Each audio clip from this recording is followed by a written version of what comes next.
So you and the family have been thinking about a move down to South Florida. You've been thinking about some of the areas around here, and perhaps one of the areas you've been thinking about is Margate. So we're going to tell you a little bit about the pros and cons of living here in Margate. This is a question you've asked yourself, and stick around and you'll get some of the answers. You'll hear some of the things that we've heard, and you'll find out some of the things that we wish we knew before we came down here.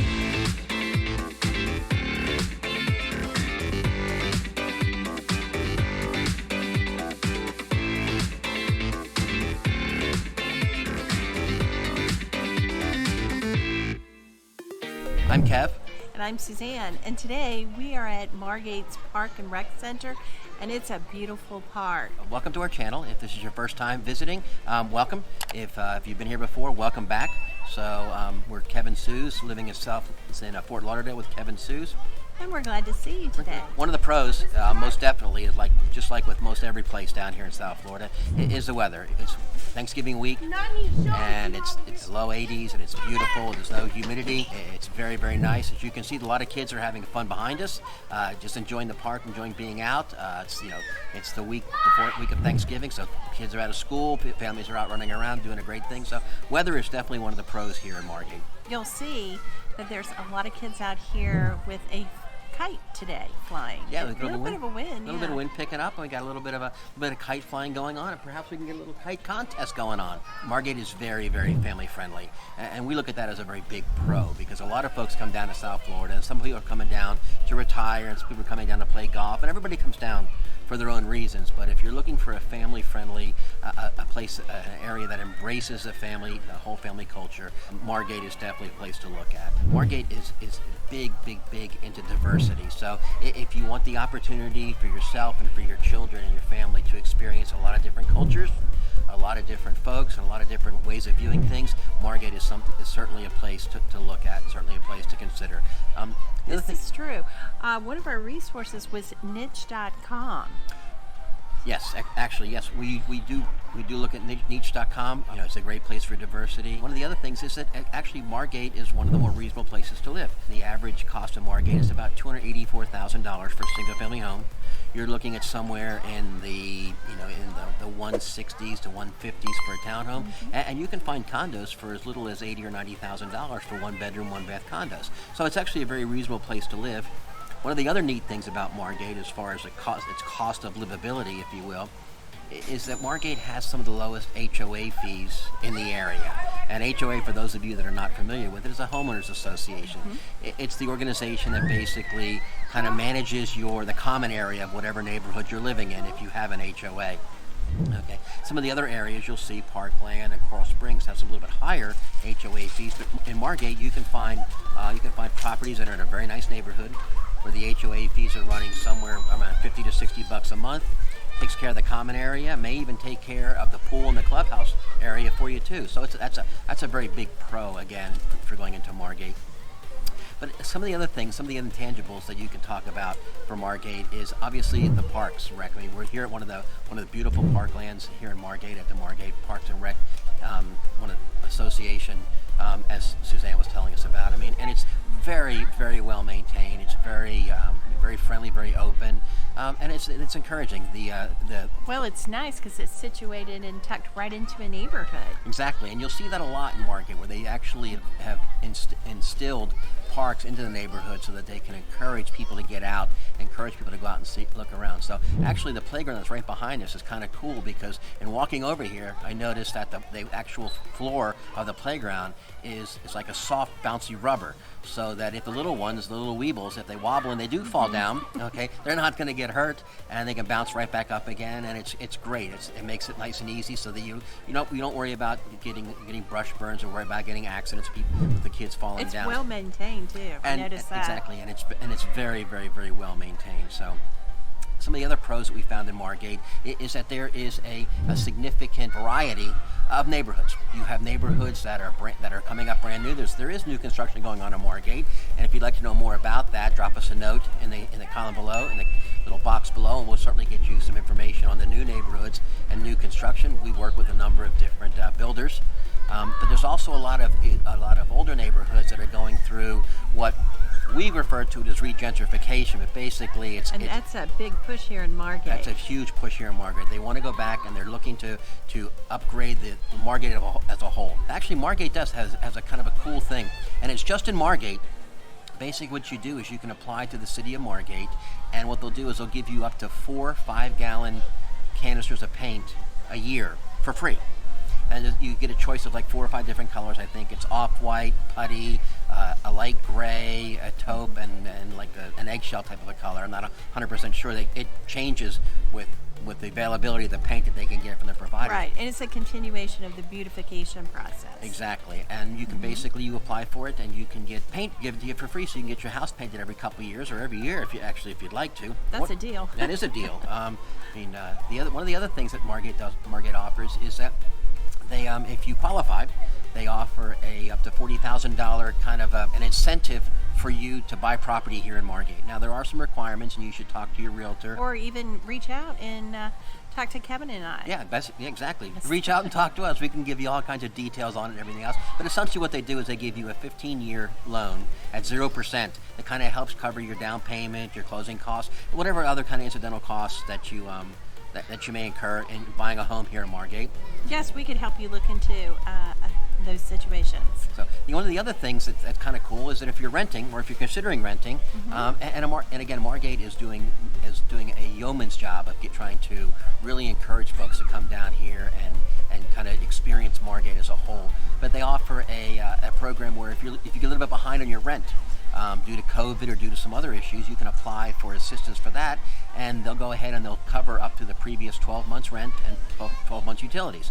Now there are some qualifications for it, and there are some requirements, but again, if you drop your name in a little box below and tell us, you give us your contact information, we'll be happy to reach out and give you the information on that. So would you consider that a pro or a con?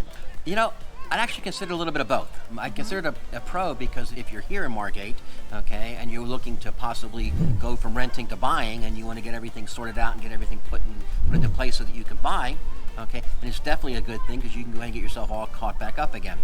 It's a con from the standpoint that I don't want to give the perception that Margate is encouraging people to get behind on their bills or anything like that. And that's certainly not the case, okay.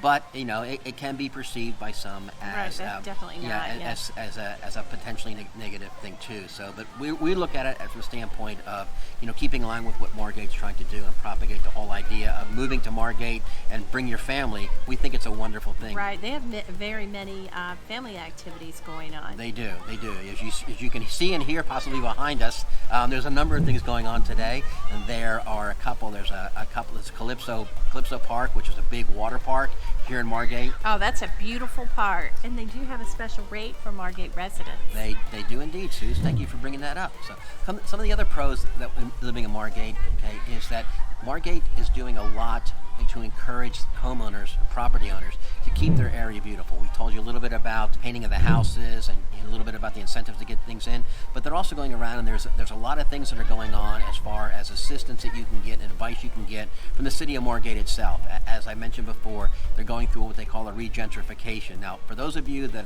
are not familiar with that term, and candidly I wasn't until we came down here, basically what it really means is it goes back and all properties go through a cycle. Okay, people buy it when it's new and they've lived in it for 10, 15, 20, 25 years, sometimes even more than that. Well, that's also because Margate is one of the older cities. Very true, very, very true.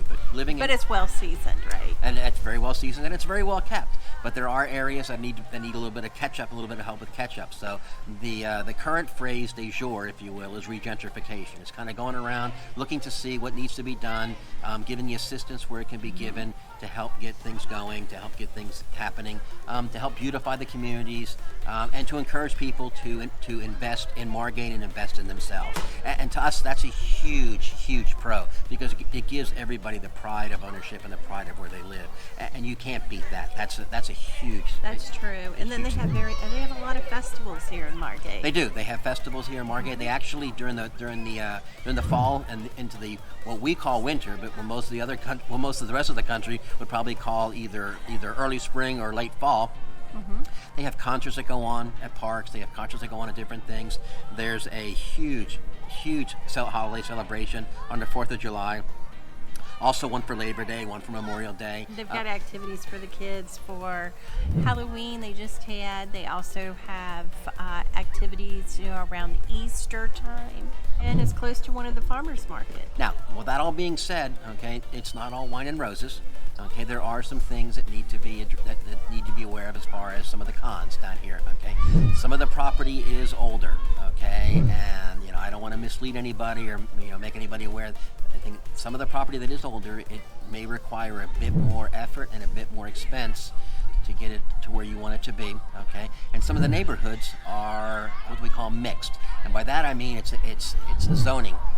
Okay, you'll have some that have a bunch of condos. It'll be apartment. It'll be a shopping center. And there'll be some homes in there too, and maybe a church thrown in for good measure. So it looks as if somebody kind of spun the wheel on the zoning when Margate was getting started back in the 60s and 70s.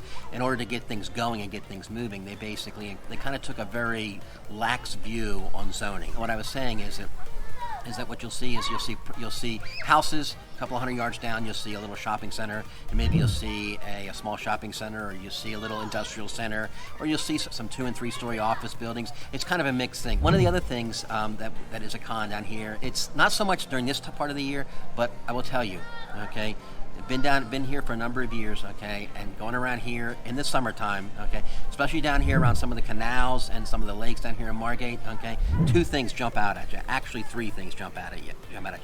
First, the iguanas. They'll jump out at you. Wait, I should tell them. The other day we were doing water aerobics, and I was always looking down towards the end because we had an iguana come right up to the pool.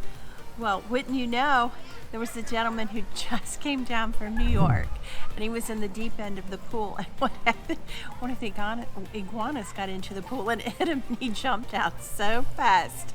So, yeah, you do have to be careful of that. They're harmless. Yeah, they're harmless. But they can startle people. Second thing is... And you don't necessarily want to go swimming with the iguanas. True, that's true. Not like swimming with the dolphins or swimming with the pigs. You don't want to go with the dolphins. So basically, the other thing is that insects, okay? We have insects down here, okay? We have June bugs. There's nothing wrong with them. They're harmless as everything, okay? But they're about an inch long. So if they're flying through the air and they hit you, you're going to get hit. And you got to be careful with the sugar ants. But when you're out for a picnic or whatever, you bring something sealed. True. The other thing is that in certain areas down here, they have what they call fire ants. Now, those of you that are from the south, up in Georgia, Alabama, Mississippi, you guys are familiar with these. Some of you folks that are looking from the north, you may not be familiar with these. These are red ants that swarm in mounds, okay? And they come out and basically they bite you, and it hurts, and it itches, and it hurts, and it hurts some more, okay? And sometimes, because they come out in such large groups, okay, it can be very, very inconvenient and very, very painful if you get bit by them. Now, we haven't experienced that yet. No, we haven't experienced that. But the other thing is that during the summer months, we also have mosquitoes. Now, some of these mosquitoes, I've said it before and I'll say it again, and my kids crack up every time I say it. Some of these mosquitoes, I swear, they're landing on the runways at Fort Lauderdale International Airport and down at Miami International Airport. They are some big skeeters. Okay, that is a con, but a solution to that is just to make sure that you don't have dry or standing water around. Right, that's very true. So you have the insects. The other thing is that, and you've seen this in some of the other things, and I'm sure you've heard about it. Okay, traffic. Okay, there's no other way to say it. Traffic down here during the high season, which is October through May, traffic sucks. Well, and everybody's also heard about the Florida drivers. Yeah. And you've heard about the Florida drivers, and that only exacerbates it because basically, and it's nothing specific to Florida drivers per se. It's basically folks come here from all over the world, okay? Mm-hmm. And everybody has their own, shall we say, unique driving style. So, and sometimes those driving styles, the meshing of that diversity is not nearly as consistent as the meshing of the diversity of cultures and people here in South Florida. Oh, and there are some people who like to lay on the horn and are constantly using the horn. So obviously, like everywhere else, okay, there's a good and there's a bad. We're just trying to give you a little bit of what we've seen, a little bit what we've heard, and some of the things that we wish some folks had told us before you made the move to come down here. But overall, we love being down here. It's a wonderful place to be. Margate's only about 8 or 9 miles from the beach, and there's a number of different beaches that you can choose from down here. You can go to Pompano Beach, you can go to Fort Lauderdale Beach, but it's, again, on a good day, you're maybe 15, 20 minutes. On a bad day, you're maybe 25 or 30 minutes. So basically, you can get to the beach you can get to the beach, spend the day, and get back, and maybe you're in the car for an hour.